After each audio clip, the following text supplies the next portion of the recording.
Good morning everyone. नमस्कार नमस्कार सभी बच्चों को, क्या हाल चाल भाई सभी के। उम्मीद कर रहा हूँ कि सारे बढ़िया हैं, फर्स्ट क्लास हैं। रवि, सुबोध, पंकज, प्रतीक्षा सिंह, बजरंगी प्रसाद गुप्ता, दीपक तोमर, अरविंद बैरवा, रविकेश, घनश्याम जी, पंकज सरोज, आराध्या शुक्ला, विकास कुमार, शैलेश राउत। सेचुरी क्लास में बता रहा हूँ मुझे एमपी भिंड से राधे राधे वीर, कुशल जी, प्रशांत कुमार, सुबोध कुमार कह रहे हैं हेलो, राजकुमार कह रहे हैं राम राम, आरपीएम कह रहे हैं गुड मॉर्निंग, सुरत कह रहे हैं राधे राधे, मोहम्मद साल कह रहे हैं ग्रेट सर, अमित श्यामल बड़े आगे अभी तो वहाँ पे थे इससे पहले वाले बैच में। अनिरुद्ध, राहुल, काजल, प्रतीक्षा, प्रशांत, नमस्कार नमस्कार नमस्कार। ऑडियो सही है, शुरू करते हैं कार्यक्रम आज का। तो सबसे पहले मैं काम करते हैं, कल जो आपने हीट चैप्टर पढ़ाया था, इस हीट से जो जितनी बातें बताई हैं कुछ क्वेश्चन कर लेते हैं फटाफट, ताकि हमें पता चले कि हम थ्योरी पढ़ रहे हैं। जब पेपर में क्वेश्चन हमें दिखेगा तो हम अटेम्प्ट कर भी पाएंगे कि नहीं। जब हमने कल पढ़ा तो पेपर में हमें किस तरीके से दिखाई देगा, तो हर क्वेश्चन के आपको 5 से 10 सेकंड ही मिलेंगे, क्योंकि बिल्कुल डायरेक्ट क्वेश्चन है, इसमें थोड़ा ज्यादा समय लगना होगा, हम अपने आप से 20-25 सेकंड दे देंगे, ठीक है। तो बहुत राम राम देते हुए राधे राधे, ठीक है, जय श्री राम भाई। अमर जी, अब क्वेश्चन करते हैं।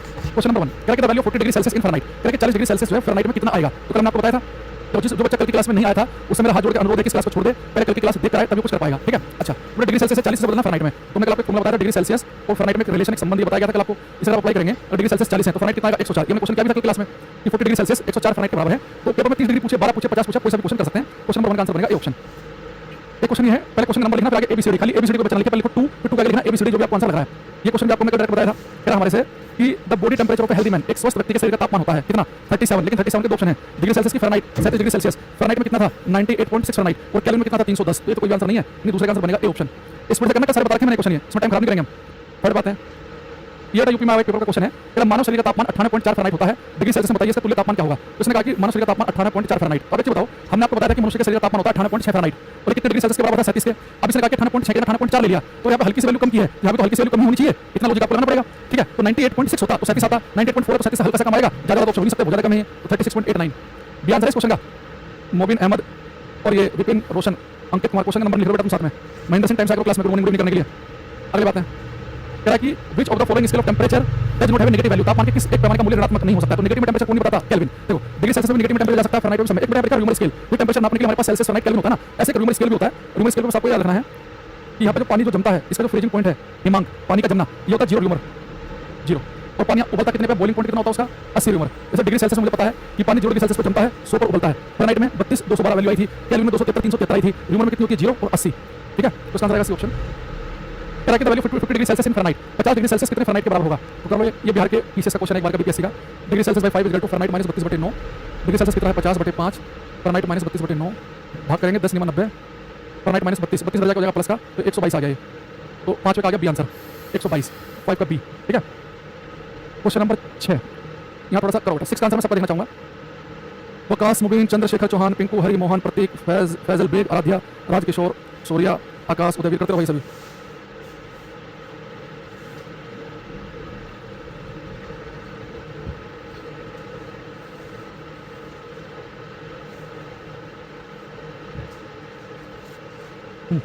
देखो जितने बच्चे इसका -40, इन सबका गलत है।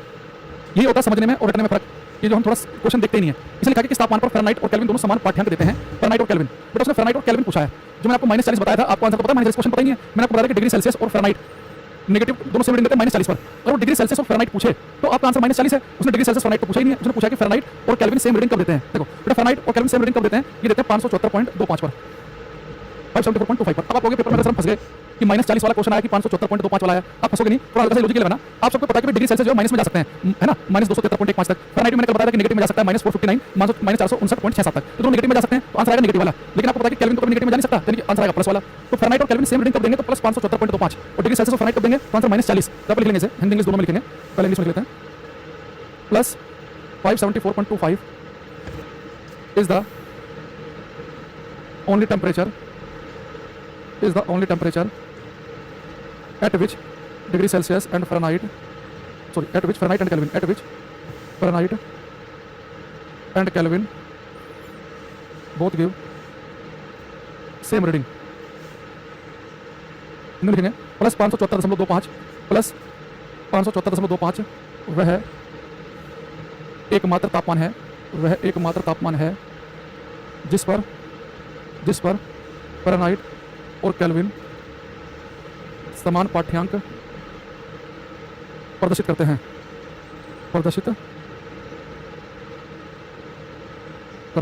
Plus 574.25 is the only temperature at which Fahrenheit kelvin both show same reading, ठीक है। एक बच्चा आया, देखो अजित कुमार कह रहे हैं आपका पुराना स्टूडेंट हूँ, अभी चेन्नई में हूँ, रेलवे जॉब में फिर से वर्क पढ़ना है, बढ़िया भाई। अपने घर के नज़दीक आओ। देखो कल मेरे पास अभी 2 दिन पहले एक बच्चे आया था कि मैं हरियाणा में है, उस पर आया था टेलीग्राम चैनल पर अपने, कि मैं हरियाणा में पता नहीं किसी लेवल पे जो कर रहा होगा, अब इसका एलपी में भी हो गया। एलपी में पता नहीं कौन सा शहर बताया उसने, दूर का था, मतलब कोई साउथ का ही था। तो उसने कहा कि फिर ये मैं एलपी ज्वाइन करूँ कि अपना हरियाणा वाले रखूँ, क्योंकि एलपी में थोड़ा पता आपको सैलरी ज़्यादा बनती है, ओवर टाइम ज़्यादा लगता है तो सैलरी ज़्यादा बन जाती है। मैंने भाई शुरू में आपको लगेगा, बाद में अल्टीमेटली आप घर जाओगे। नौकरी की वैल्यू केवल तब तक जब तक नहीं लगती, नौकरी लगती ना ऐसा लगता है बहुत बड़ा कुछ ऐसा है नहीं, ऐसा तो फील होगा। तो वो ये कि घर के नजदीक रहे उससे बड़ा कुछ नहीं है ना। थोड़े बहुत पैसे कम ज़्यादा होते हैं, उससे फर्क नहीं पड़ता, बाद में सुकून रिलैक्स, घर के नजदीक जितना पैसा फालतू मिलेगा उतना तो किराए में फूक दोगे इधर उधर।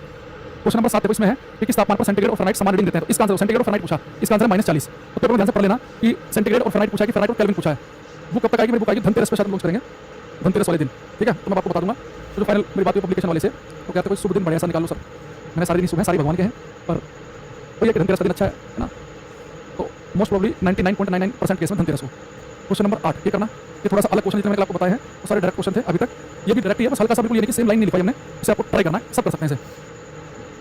सेंटीग्रेड और केल्विन कभी सेम रीडिंग नहीं देंगे, ध्यान रखना। देखो बच्चा पूछ रहा है डिग्री सेल्सियस और फ़ारेनहाइट सेम रीडिंग देते हैं -40 पर, फ़ारेनहाइट और केल्विन सेम रीडिंग देते हैं 574.25 पर, लेकिन डिग्री सेल्सियस और केल्विन ये कभी सेम रीडिंग नहीं देंगे। क्यों नहीं देंगे? आपको देखो, डिग्री सेल्सियस कैलकुलेट करना आपको केल्विन -273। अगर मैं मान लूं कि दोनों सेम रीडिंग देते हैं एक्स तापमान पर, मैंने ऐसे मान लिया कि दोनों सेम रीडिंग देते हैं एक्स तापमान पे, एक्स वैल्यू निकालनी पड़ेगी, डिग्री सेल्सियस भी एक्स और केल्विन भी एक्स, एक्स कट जाएगा तो इनमें कभी एक्स वैल्यू आ नहीं पाएगी। तो डिग्री सेल्सियस और केल्विन कभी सेम रीडिंग नहीं देंगे। डिग्री सेल्सियस फ़ारेनहाइट देते हैं -40 पर, फ़ारेनहाइट और केल्विन देते हैं +574.25 पर, ये कभी सेम रीडिंग नहीं देंगे, ध्यान रखना, ठीक है। इसमें लिखा है कि किस बिंदु पर फ़ारेनहाइट तापमान सेंटीग्रेड तापमान का दुगना है। ये कह रहा है कि ऐसा कब होगा कि फ़ारेनहाइट जो तापमान है सेंटीग्रेड का दुगना हो। इसका मतलब पता क्या है? तो मान लो कि सेंटीग्रेड में रीडिंग है 12.3, तो फ़ारेनहाइट में आ जाए 24.6, इसका ठीक डबल। ये 13.2 तो आ जाए 26.4, ये 160 तो आ जाए 320। तो कह रहा है कि किस बिंदु पर फ़ारेनहाइट तापमान सेंटीग्रेड का दुगना है, जो वैल्यू सेंटीग्रेड में है उसकी ठीक दुगनी फ़ारेनहाइट में आए। तो करो इस क्वेश्चन में क्या है, मान लो कि डिग्री सेंटीग्रेड में अगर वैल्यू x है तो फ़ारेनहाइट में कितनी होनी चाहिए? 2x होनी चाहिए डबल। तो इनके बीच में रिलेशन क्या है? Degree Celsius by 5 equal to Fahrenheit -32/9। तो सेंटीग्रेड कितना है? x बटे 5, ये 2x -32/9, तो 9x किसके बराबर आ जाएगा? 5 में 10x, 32 की 5 मल्टीप्लाई होगा 160, जैसे x के निकालेंगे तो 160 आएगी। जब डिग्री सेल्सियस 160 होगा तो फ़ारेनहाइट कितना आएगा? 320, इसका ठीक डबल, यानी कि 160 डिग्री सेल्सियस जो है वो 320 फ़ारेनहाइट के बराबर होता है। ठीक, इसका डबल आएगा, डी ऑप्शन इसका आंसर है, ठीक है। आगे बस में अनिल कुमार पटेल कब क्या बताना अपना बता देंगे, ठीक है। कब बताओगे ये बताओगे, पढ़ाया रहा पढ़ ले पहले। अब यहाँ से थोड़ा सा हल्का सा माहौल चेंज हो रहा है। क्वेश्चन नंबर 9 करो, क्लास में जो पूछ लिया उसको ध्यान रखो, फोकस है, टीचर बता रहा है उसे फॉलो करो और बिल्कुल एकदम मन से ट्राई करो। 2-4 बातें एक्स्ट्रा पढ़नी है तो उन्हीं को बार-बार लिख के ज्ञान शो करो मैं कमेंट बॉक्स में। राजकुमार, विक्की, केशव, विनोद, करते वही क्वेश्चन करो।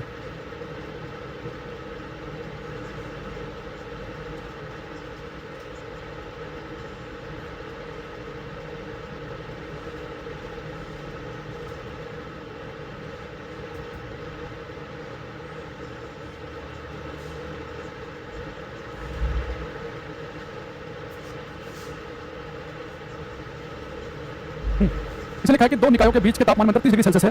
The temperature difference in between two bodies is 30 degree Celsius. दो बॉडी है, इनके बीच में तापमान का जो अंतर है वो 30 डिग्री सेल्सियस का अंतर। समझो, अंतर का मतलब ये है कि अगर इसका तापमान 50 है तो इसका 80 है, इसका 20 है तो इसका 50 है, इसका 40 है, इसका 5 है तो इसका 35 है। तो अगर दो वस्तुओं के तापमान में 30 का अंतर है तो कह रहा है कि ये डिफरेंस केल्विन में कितना होगा, ये डिफरेंस केल्विन में क्या होगा। अब बहुत सारे बच्चों ने गलती क्या कर दी होगी, उन्होंने देखा होगा कि टेंपरेचर डिग्री सेल्सियस में दिया, केल्विन निकालना है।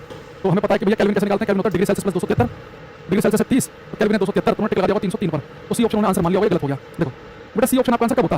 अगर मैं आपसे कहता कि एक वस्तु का तापमान 30 डिग्री सेल्सियस है तो केल्विन में आएगा 303, तब तो आपको ठीक हो जाता। लेकिन बेटा वस्तु का तापमान 30 है ही नहीं, वस्तु का जो तापमान है वो 30 का है। उसने कि दोस्तों के तापमान में अंतर 30 का है। ये कोई तापमान वस्तु 30 डिग्री थोड़ी ना है, हो सकता है कि 1500 डिग्री पे हो, 1530 पे हो, ये 2 डिग्री पे 32 पे हो, डिफरेंस आपको देखा तो फिक्स थोड़ी ना है। तो अगर उसने कहा कि तापमान में अंतर 30 डिग्री का, ये तापमान 30 डिग्री नहीं है, वो अंतर 30 का है। मैं कह दूं कि एक वस्तु का तापमान 30 डिग्री सेल्सियस बढ़ गया, 30 डिग्री तापमान बढ़ा, 30 डिग्री है नहीं, 20 से 50 हो गया होगा, 40 से 70 हो गया होगा। अगर तापमान अगर आपसे कहे कि दोस्तों के तापमान में 30 का अंतर, तो केल्विन में कितना होगा? केल्विन में और डिग्री सेल्सियस में डिफरेंस आता है सेम। अगर दोस्तों के तापमान में 30 डिग्री का अंतर है तो केल्विन में भी 30 का ही आएगा, चाहे तो आप इसे चेक कर लो। अब उसने कहा कि 30 का अंतर है, तो अपने मन से मान लो कि एक का तापमान मैंने 100 डिग्री ले लिया, एक का 130 ले लिया, 30 का अंतर हो गया। अब जिसका तापमान 100 डिग्री है इसका निकालो फ़ारेनहाइट, इसका निकालो केल्विन में क्या आएगा। इसका तापमान 100 डिग्री है, इसका केल्विन में कितना आएगा? केल्विन क्या होता है? डिग्री सेल्सियस प्लस 273, 0.5 को मैं हटा रहा हूं ताकि कैलकुलेशन आसान रहे। तो 100 प्लस 273 कितना हो जाएगा? 373 हो जाएगा। अब इसका 130 लिया आपने, इसका निकालो डिग्री सेल्सियस प्लस 273, तो 130 प्लस 273 इसे आप सोल्व करेंगे तो आ जाएगा 403। अब यहाँ पर ध्यान समझना, इसका तापमान 100, इसका 30, तो डिफरेंस कितने का? 30 का। लेकिन इसका तापमान 100 डिग्री है, उसका केल्विन में 373 है, इसका 130 है, उसका केल्विन में 403 है, डिफरेंस निकालेंगे तो 403 से 373 का डिफरेंस कितने का? 30 का आया। तो अब याद रखना, अगर तापमान में अंतर कहेगा कि 30 डिग्री का है, यदि तापमान 30 नहीं है, 30 का अंतर है।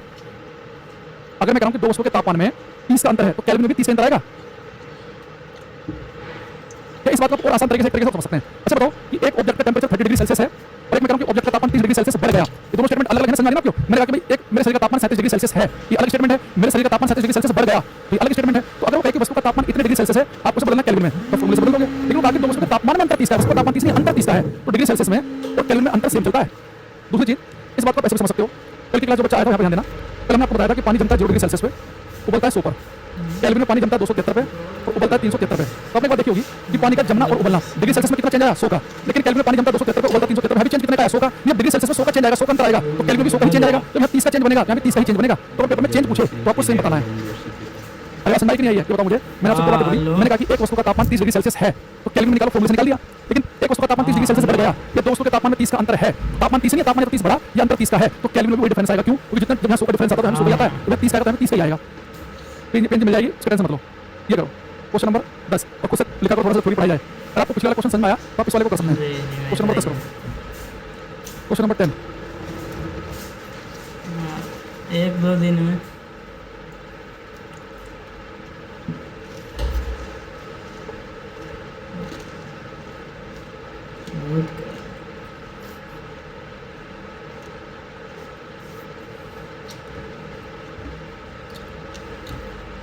देखने तक में लगा देगा आराम जो अल्लाह और लिख रिचार्ज करा।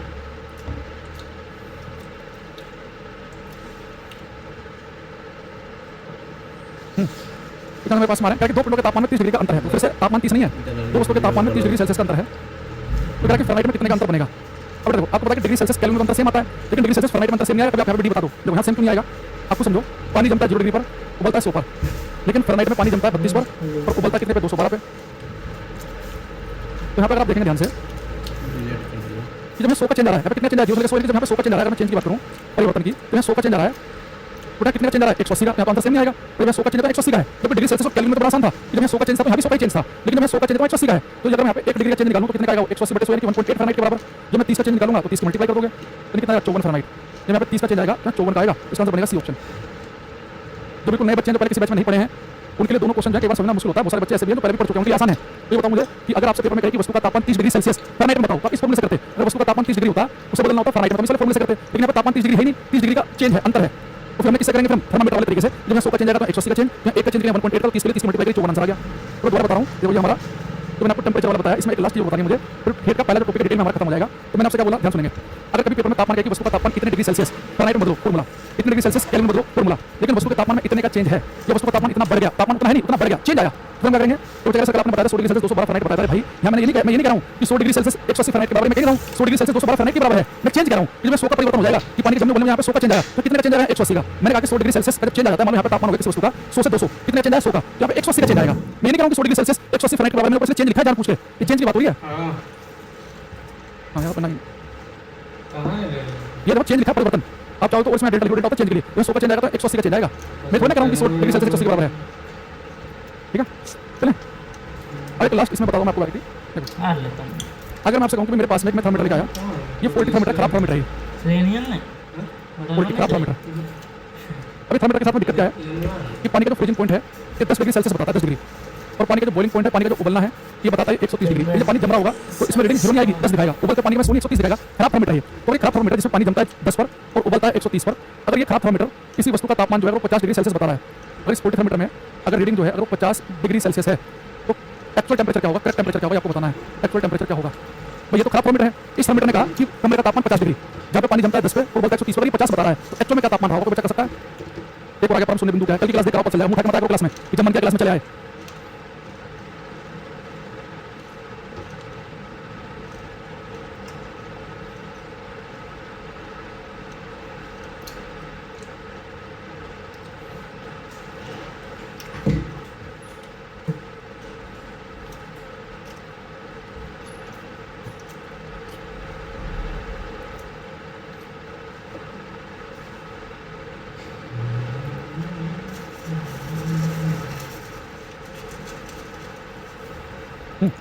इसलिए कहा है कि अलग फॉल्टी थर्मामीटर है और एक्चुअल बताना है कि हमें एक फॉल्टी थर्मामीटर में रीडिंग कितनी है, 50, एक्चुअल में कितनी होगी। तो कल हमने पढ़ा था कि डिग्री सेल्सियस को फ़ारेनहाइट में बदलना, डिग्री सेल्सियस को केल्विन में बदलना, ऐसे इस फॉल्टी थर्मामीटर को सही थर्मामीटर के साथ में बदलना है। और बेटा फॉल्टी तो ये है, तो एक्चुअल में थर्मामीटर होगा वो रीडिंग कितनी शो करेगा, पानी का जमना 0 पे और उबलना 100 पर। तो इनमें क्या करो, एक रिलेशन बना लो। तो अब एक हम डिग्री सेल्सियस फॉल्टी में 10 और 130 है, यहाँ 0 और 100 है। एक काम करो, यहाँ पे हमें एक्चुअल टेम्परेचर निकालना है, यहाँ पे डैश लगा लो ना ताकि कंफ्यूजन ना हो। अब रिलेशन बनाना है, तो मैंने कहा रिलेशन बनाना है, उन्हें सबसे पहले क्या करो, उन्हें बराबर लिखो, और फिर डिवाइड किससे करते हैं, जमने और उबलने के डिफरेंस का 120 आएगा, जमने उबलने का डिफरेंस कितना आएगा 100। फिर मैंने कहा कि ऊपर क्या घटाएंगे, पानी का जमना, यहाँ भी पानी का जमना, हमारे पास फॉर्मूला बन गया। नहीं जैसे फॉर्मूला मैंने डिग्री सेल्सियस और फ़ारेनहाइट के बीच में बनाया था कि डिग्री सेल्सियस फ़ारेनहाइट को बराबर रखा था, तो उनके जमने और उबलने के डिफरेंस डिवाइड किया था और ऊपर क्या किया था, जमने वाला टेम्परेचर घटा दिया था, बिल्कुल ऐसे मैंने फॉर्मूला बना लिया। अब सोल्व करो इसे, तो यहाँ पे जो टेम्परेचर है कितना है 50, तो 50 यहाँ पुट कर दो, 50 माइनस 40 बटे 120, और ये निकालना हमें एक्चुअल वाले पे क्या होगा, एक्चुअल वाले में 10 लगा रखा है, ठीक है, नीचे लिखा है 100, 50 से 40 गया तो 10 आएगा, 10 बटे 120 डिग्री सेल्सियस बटे 100, 0 से 0 चला गया तो कितना हो गया मेरे पास में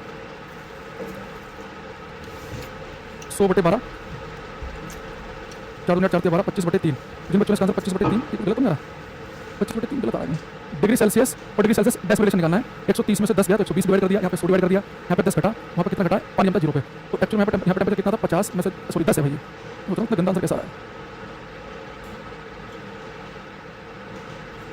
ये कितना 50 ये -10 है ये बटे 120 डिग्री सेल्सियस डैश बटे 100 50 में 10 गया तो 40 बटे 120 डिग्री सेल्सियस डैश बटे 100 40 से 120 ठीक है हमारे पास आ जाएगा डिग्री सेल्सियस तो बटे 3 यानी कि 33.33 यानी कि एक्चुअल में तापमान रहा होगा 33.33 ठीक है इन मैंने क्या देखा दोबारा समझना अगर कभी पेपर में कहे कि एक थर्मोमीटर खराब है उसमें पानी का जमना इतने पे शो करते हैं उबलना इतने पे शो रहा है तो अगर उस पर रीडिंग ये है तो एक्चुअल में रीडिंग क्या रही होगी तो हमने कल एक फॉर्मूला आपको बनाना सिखाया था कि अगर आपको दो एक में टेम्परेचर पता हो दूसरे में निकालना हो तो कल फॉर्मूला बनाया था हमने तो देखो हमारे पास ये पोल्ट्री खराब थर्मोमीटर है इसमें पानी जम रहा है 10 पे उबल रहा है 130 पर अब इसमें रीडिंग अगर 50 है तो एक्चुअल में क्या होगी तो एक्चुअल थर्मोमीटर में क्या होता है पानी जमता है 0 पे उबलता है 100 पर इनके बीच में रिलेशन कैसे बनाया था कल जब डिग्री सेल्सियस बनाया था ऐसे रिलेशन बना लिया पहले दोनों को बराबर रखा तो डिवाइड किससे किया था डिफरेंस 120 से डिवाइड किया 100 से यहाँ पानी का जमना घटा दिया यहाँ पानी का जमना जब रीडिंग कितनी है 50 तो यहाँ पे कितनी आ गई 33.33 आ गई ठीक है तो ये इससे आपसे कोई पूछेगा नहीं टेम्परेचर स्केल में ये मोर देन इनफ है ठीक है आई बात समझ में तो हमारे पास जो आंसर आएगा वो क्या आएगा 33.33 तो 40 बटे 120 डिवाइडेड बटे 100 तो 40 80 120 तो 100 बटे 3 यानी 33.33 आंसर बन जाएगा ठीक है जिनका 33.33 लाइन से बहुत सारे बच्चों का ठीक है भाई एक आध बच्चों क्लास में लगा पिटेगा मेरे से गाड़ी है एक बिंदु क्या है फलाना क्या है ठिकाना क्या है अभी क्या चल रहा है क्लास में नरेंद्र मोदी क्लास से भाग के मानोगे ऐसे मान जाओगे तुम जब से क्लास में आए हो तो ये सोच रहे हैं ट्यूशन चल रहा है क्लास में चल रहा है टेम्परेचर स्केल कभी लेटेंट हीट क्या होता है कभी त्रिक बिंदु क्या होता है पानी 0 पर जमता 0 पर उबलता इसका मतलब क्या है क्लास में मजाक चल रहा है पढ़ाई चल रही है त्रिक बिंदु क्या है क्लास खत्म हो जाएगी ना 9 क्लास होंगी 8 9 क्लास होंगी हीट में सब कुछ चलेगा क्या क्या है लास्ट क्लास में पूछना कि ये क्या होता है चलती क्लास में पूछो पूरा हमारा टेम्परेचर स्केल में सर आपको पढ़ने की जरूरत नहीं है ये हमारा समाप्त हो गया टेम्परेचर स्केल मैं आपको पूरा रिवाइज कर देता हूं अगले 3-4 मिनट में फिर नेक्स्ट टॉपिक पाएंगे तो मैंने क्या बताया आपको एक पॉइंट पढ़ने में ध्यान देना क्लास में इरिटेट मत करो बीच में ज्यादा होशियार मत बना करो 2-4 शब्द बताया तो मुझे पता तो बहुत होशियार हो तो ओवर एक्टिंग करो क्लास में ठीक है एक हमने आपको पढ़ाया सबसे इंपोर्टेंट क्वेश्चन कि डिग्री सेल्सियस और फ़ारेनहाइट दोनों सेम रीडिंग कर देते हैं -40 ये क्वेश्चन आपको नहीं पता तो हीट टेम्परेचर आप हीट चैप्टर आपने पढ़ा नहीं पढ़ा खराब है सबसे ज्यादा ये रिपीट होता है क्वेश्चन फ़ारेनहाइट और केल्विन सेम रीडिंग कर देते हैं प्लस 574.25 पे एक आपको पता होना चाहिए तीसरा आपको इस चैप्टर में पता होना चाहिए कि न्यूनतम संभव तापमान कितना होता है 0 केल्विन लोवेस्ट पॉसिबल टेम्परेचर इस हम जो न्यूनतम संभव तापमान है परम शून्य तापमान एब्सोल्यूट 0 टेम्परेचर भी कहते हैं और 0 केल्विन तापमान इसमें किसी पदार्थ के मॉलिक्यूल फ्रीज हो जाएंगे जम जाएंगे वाइब्रेट करना बंद कर देंगे एक मैंने आपको बताया कि स्वस्थ मनुष्य के शरीर का तापमान 37 डिग्री सेल्सियस है या 58.6 फ़ारेनहाइट है या 310 केल्विन है एक मैंने आपको बताया कि डिग्री सेल्सियस मेरा टेम्परेचर दे रखा हो और फ़ारेनहाइट में बदलना हो तो ये वाला फॉर्मूला हमारे पास में है लेकिन अगर अंतर दे रखा हो कि डिग्री सेल्सियस में इतना का डिफरेंस होगा फ़ारेनहाइट में कितना का डिफरेंस होगा तो आप करेंगे इस थर्मोमीटर तरीके से कि 100 का परिवर्तन आता है 180 आता है उस वाले तरीके से करेंगे तो जो बातें मैंने आपको लिखी हैं ये आपको क्लियर है कि नहीं है ये बताओ और एक बार चेक करेगा और दोबारा देखना क्लास को ना उसमें पूरा दोबारा दिख जाएगा उसे तो अब नेक्स्ट टॉपिक पे आते हैं ये टॉपिक मैं क्वेश्चन से शुरू कर रहा हूँ ये क्वेश्चन देखो आप इसे डिटेल में एक्सप्लेन करेंगे ये करना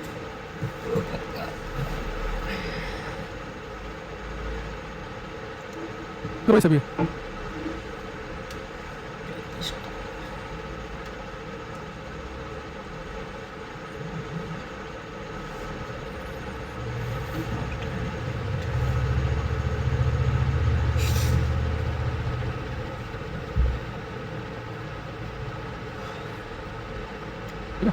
इसने कहा कि एक विशिष्ट दिन और समय पर टूरू में तापमान 48 डिग्री सेल्सियस और शिमला में 24 में एग्जांपल से कराता हूँ क्लास में ये बड़ा एग्जांपल से समझ जाता हूँ मिल रहा हूँ कि आप भी समझ जाओगे क्या कि कोई दिन है उसमें चूरू में तापमान 48 डिग्री सेल्सियस है शिमला में कह रहा कि 24 डिग्री सेल्सियस है फिर सभी प्रकार से समान धातु के दो कपों में चूरू में 95 डिग्री और शिमला में 31 डिग्री पर पानी था इन दोनों में से कौन सा कप कमरे के तापमान पर पहले पहुंचेगा ठीक है ये देखो क्या देना ध्यान से क्वेश्चन क्या कह रहा है समझना तो इसमें हम आपको बड़े बड़े बातें बताएंगे अभी बेटा हमारे पास में एक कप है ये कप ले लिया हमने ना बढ़िया चाय का बड़ा मग सर्दी आ रही है चाय ज़्यादा पी जाएगी नहीं पी तो बढ़िया वैसे तो अब कह के 2 कप बिल्कुल एक जैसे 2 कप बिल्कुल एक जैसे तरीके से बन गया उनमें कोई मान लो कि 6 कप का सेट था 2 कप इसमें से एक कप कह रहा कि चूरू में है राजस्थान में जहाँ का तापमान 48 डिग्री सेल्सियस है एक कप है शिमला में हिमाचल प्रदेश में जहाँ का तापमान 24 डिग्री यहाँ का तापमान 24 है यहाँ का 48 है इसमें पानी रखा हुआ है इस पानी का तापमान है 95 डिग्री सेल्सियस और यहाँ पर पानी रखा हुआ है इसका तापमान है 71 तो कह रहा कि इन दोनों में से कौन से कप का पानी रूम टेम्परेचर पर पहले पहुंचेगा पहले आप ये समझो कि रूम टेम्परेचर पर पहुंचेगा क्यों क्या वजह इसकी वजह यह है देखो हीट जो है ना उसमें जो है ये हमेशा उच्च तापमान से निम्न तापमान की तरफ फ्लो करती है तो हीट क्या होती है वो एनर्जी वो ऊर्जा जो टेम्परेचर डिफरेंस की वजह से तापमान में अंतर की वजह से प्रभावित हो फ्लो करे वो तो हीट उसमें है तो हीट जाती है हाई टेम्परेचर से लो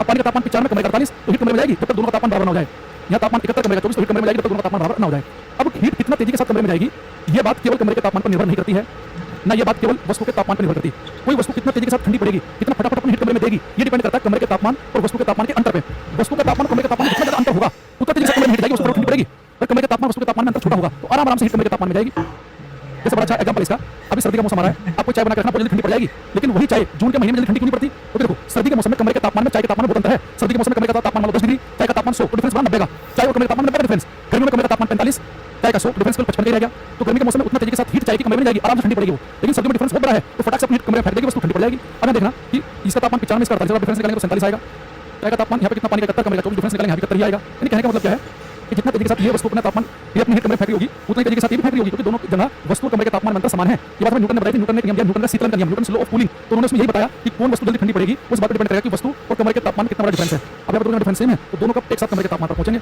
बोथ के pressure room temperature at same time. तो यहाँ से हम लिखने के लायक हो चुके हैं, लिखेंगे Newton's law of cooling, Newton's law of cooling, Newton का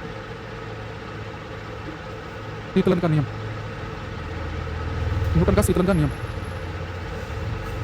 न्यूटन का डिफरेंस लिख दिया हमने, डिफरेंस लिख दिया। अच्छा 47, ज़्यादा भावुक हो जाओ लग रहा है 47, ठीक है।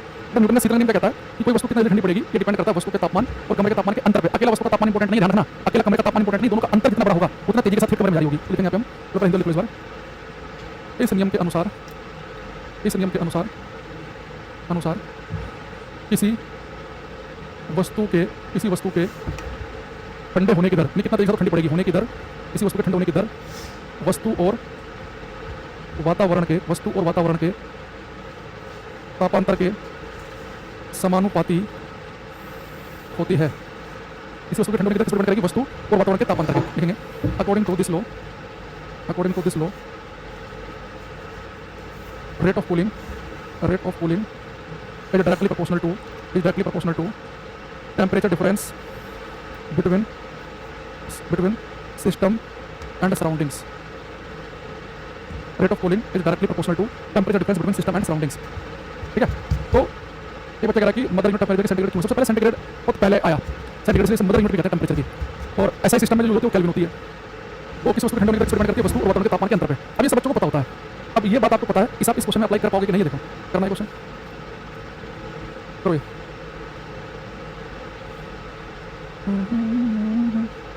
बताओ भाई, गोल्ड के कंपनी वाले मैसेज भेज रहे हैं, अब तुम्हें लगा थोड़ी ना गोल्ड देखने के पैसे लग रहे हैं, एक बार सोना दिखाया जाएगा तो एक बार देखने के 5,000 रुपये, ये खरीदने की बात कर रहे हैं। फिर इस धनतेरस भाई अपनी पसंद की डिजाइन,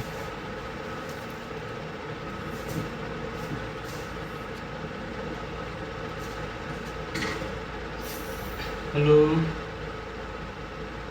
कुछ हमारे पास हमारे हैं राज, मोबिन, राजीव, राजकिशोर, प्रकाश, तो जितना जो 25 सेकंड सब गलत है, बेटा वैसे आंसर 25 ही होता है, तो इतना माहौल बनाते हैं, इसका आंसर 25 नहीं है। इसने कहा कि 25 सेकंड में 90 डिग्री सेल्सियस से 75 डिग्री सेल्सियस तक एक वस्तु ठंडी पड़ेगी। अच्छा बताओ, ये वस्तु है 90 से 75 तक ठंडी क्यों पड़ी, इसे अपनी कमरे में दी होगी, अब ये कह रहा है कि 75-60 में कितना समय लगेगा, यानी कि वस्तु अपनी कमरे में फेंकी होगी, तो कमरे का तापमान कम रहा होगा तो कमरे में हिट जाएगी। तो मान लो कि जो रूम का टेम्परेचर है, वो मान लो कि 25 डिग्री सेल्सियस है, ठीक। अब अगर वस्तु 90 डिग्री पे थी तो रूम का टेम्परेचर कितना है 25, यानी कि डिफरेंस बना 65 डिग्री का। तो ये वस्तु 90 पे थी शुरुआत में, कमरे का तापमान 25 मान रखा है, 20-30 जो भी मन करे मान लो, तो 25 में माना डिफरेंस कितना है 65 का। अब वस्तु 25 सेकंड में 90 से पहुंच गई 75 पे, 75 पहुंच गई, कमरे का तापमान कितना 25, तो डिफरेंस 50 रहेगा। तो मैंने कहा कोई वस्तु कितनी जल्दी ठंडी पड़ेगी वो वस्तु और कमरे के तापमान के अंतर पर डिपेंड करता है। आपको अंतर किस लेना है, वस्तु और कमरे के तापमान में अंतर लेना है। तो पहले अंतर 65 का पड़ेगा 50 का, अभी उतना तेजी से ठंडी नहीं पड़ेगी, अभी 25 सेकंड से अधिक समय लगेगी, आंसर है इसका। इस बात को ध्यान समझो, ये मैं क्या बताना चाह रहा हूँ। अगर मैं आपसे कह रहा हूं कि अगर कोई वस्तु 100 डिग्री से 90 डिग्री तक पहुंचने में 2 मिनट ले रही है, 100 से 90 पहुंचने में 2 मिनट ले रही है ना, तो 90 से 80 तक पहुंचने में 2 मिनट समय लगेगी। शुरू के 10 डिग्री गिरने में जितना टाइम लगा, अगले 10 डिग्री गिरने में अधिक समय लगेगी। क्यों, आपको सोचो, तो कमरे का तापमान मैंने मान लिया कि 20 डिग्री है, वस्तु का तापमान जब शुरुआत में 100, वस्तु 100 पर, कमरा 20 पर, डिफरेंस 80 का है। जो 80 का डिफरेंस था ये 2 मिनट में 90 डिग्री पर पहुंच गई, जैसे 90 पे पहुंचेगी, कमरे का तापमान तो 20 है, अब डिफरेंस 80 का 70 ही रहेगा, तो क्या उतना तेजी से कमरे में हीट फैक्ट्री होगी नहीं, अगर 10 डिग्री टेंपरेचर ज़्यादा समय लगेगा। तो डिफरेंस देखते हैं, 90 75 15 75 60 15, अरे डिफरेंस ये देखना है कि वस्तु और कमरे के तापमान में देखना है। एक लेस देन 25 बता रहा है, अरे कोई वस्तु कितनी जल्दी ठंडा पड़ेगी, हमने क्या बोला, न्यूटन ने कहा कि ये डिपेंड करेगा कि वस्तु का तापमान क्या है, एटमॉस्फेयर वातावरण यानी कि कमरे का तापमान क्या है, उसमें डिफरेंस क्या है। तो 90 से 75 हुई, 75 60 यानी कि कमरे में हीट जा रही है, तो कमरे का तापमान मान लो 20 मान लिया, ये वस्तु 90 पे थी, कमरा 20 पर, डिफरेंस 70 का। लेकिन जैसे वस्तु पहुंच गई 75 पे, आपको डिफरेंस 55 रह गया, तो जितना टाइम से पहले 15 डिग्री गिरने में लगा, अगले 15 डिग्री गिरने में टाइम अधिक लगेगा। ध्यान रखना इस बात को। अगर कोई वस्तु 100 से 90 पहुंचने में 2 मिनट ले रही है, तो 90 से 80 पहुंचने में 2 मिनट से ज्यादा लगेगी, 80 से 70 पहुंचने में और ज्यादा लगेगी, 70 60 पहुंचने में बहुत भयंकर टाइम लगेगी, 70 से 50 हो सकता है घंटों में पहुंचे। जैसे आप कमरे के तापमान के नजदीक जाओगे, कमरे का तापमान ये वस्तु ठंडी होते से कमरे के तापमान के नजदीक जाएगी तो अंतर छोटा होने लगेगा, अधिक समय लगेगा। इज इट क्लियर और not clear, let me know. ये बात क्लियर हुई कि नहीं, कुछ पता चल रहा है कि नहीं तुम्हें क्लास में न्यूटन लॉ ऑफ कूलिंग से हैं? ये बेटा गलत कराने के लिए क्वेश्चन आता है। अगर आप इसे पढ़ के ना जाओ ना, 99% कैसे बच्चा 25 मिनट लगाता है, तो उसने कॉन्सेप्ट रखा है, तो उसे पता ही है कि भैया 100 से 90 2 मिनट, तो 90 से 80 2 मिनट से अधिक, उसके लिए आराम से अगर 25 कहां से आया भाई, क्या करें सोचा, अगर 25 कहां से आया, अरे भाई 20 मान ले, 30 मान ले, तेरा मन करे मान ले, पर कम मानना, ये हिट जा रही है कमरे में तो कमरे का तापमान कम ही रहा होगा। बिल्कुल है सोए भाई। ये कह रहा रिपोर्ट डेट क्लास नहीं है सर, रिपोर्ट डेट, देखो रिपोर्ट डेट की स्पेलिंग लिखनी नहीं आ रही है, देख रहा है रिपोर्ट डेट, बेटा किसने पढ़ा दिया ये हैं, तो नौकरी करेगा और किसी आस-पास लोग का लगाया, ये फर्जी कहां से नौकरी लगाई, इसने किसने नौकरी लगवाई, लोगों से लगता है कि पैसे लेकर लगाया। रिपोर्ट डेट लिखना है, रिपोर्ट डेट ऐसा होता है भाई, ये क्या लिखा है रिपोर्ट डेट हैं। एक मैं कहता हूँ क्लास में डाउट की स्पेलिंग बदल देते हैं बच्चे, लेकिन ऐसे डाउट DAUT ऐसे लिख देंगे, डाउट लिखो क्लास में लिखो मेरा डाउट है, DOUT डाउट की स्पेलिंग, ठीक है।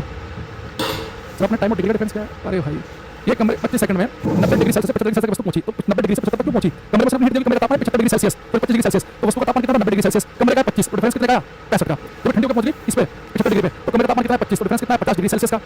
डिग्री सेल्सियस में डिफरेंस बता रहे हैं। ठीक है, चलो आज के लिए इतना ही, बाकी मिलते रहेंगे डेली। मेरी बात किसी का बुरा मत मानना, मैंने पहले बताया कि आज के टाइम में कोई आपको डांट कर भी ठीक कर रहा है, धमका भी रहा है तो उसका एहसान मानो।